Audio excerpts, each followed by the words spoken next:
Est-ce que parfois les pleurs de votre nouveau-né vous inquiètent? Si oui, cette capsule-là peut sûrement vous intéresser. Bonjour, mon nom est Mélanie Leblanc et je suis médecin de famille à la clinique Privéo Santé à Laval. Il y a un sujet qui revient vraiment souvent, principalement quand je vois les bébés entre 0 et 2 mois, les fameux pleurs. Donc aujourd'hui, j'ai envie de vous parler des pleurs excessifs du nouveau-né qu'on appelle les coliques. En fait, c'est un sujet très fréquent avec lesquels je parle presque tout le temps avec les parents, qui inquiètent les parents parce que quand son enfant pleure, le parent veut juste s'assurer que l'enfant n'est pas malade. Les coliques sont fréquentes chez environ 30% des nouveau-nés, donc c'est quand même assez fréquent.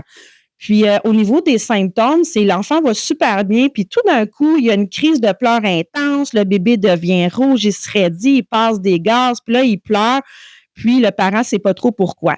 Puis, malheureusement, pour le parent qui a envie de se reposer le soir, les coliques apparaissent souvent en soirée. Donc, l'enfant allait bien de jour et le soir se met à pleurer. Moi, pour les coliques, j'ai une petite règle de 3 que j'explique aux parents. Souvent, les coliques vont apparaître à partir de l'âge de 3 semaines de vie. Ils vont rester jusqu'à l'âge de 3 mois. Il va avoir une intensité qui va être variable dans ces cas-là. Puis ensuite, l'enfant va pleurer souvent 3 heures par jour et au moins 3 fois par semaine. Puis le rôle du médecin de famille ou de l'infirmière praticienne, c'est de bien questionner le parent pour savoir quand se passent les pleurs. On va faire un bon examen physique. Puis, quand c'est uniquement des coliques, bien, la croissance va être normale, le bébé va boire de façon normale. Le rôle du médecin, c'est aussi de différencier les pleurs de coliques avec, par exemple, un autre problème de santé comme une intolérance aux protéines bovines ou une maladie.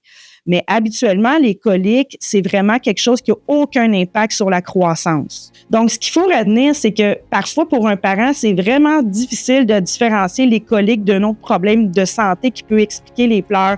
Donc, c'est avec le médecin de famille ou l'infirmière praticienne qu'on va pouvoir vraiment clarifier les choses puis de vous orienter vers le bon diagnostic.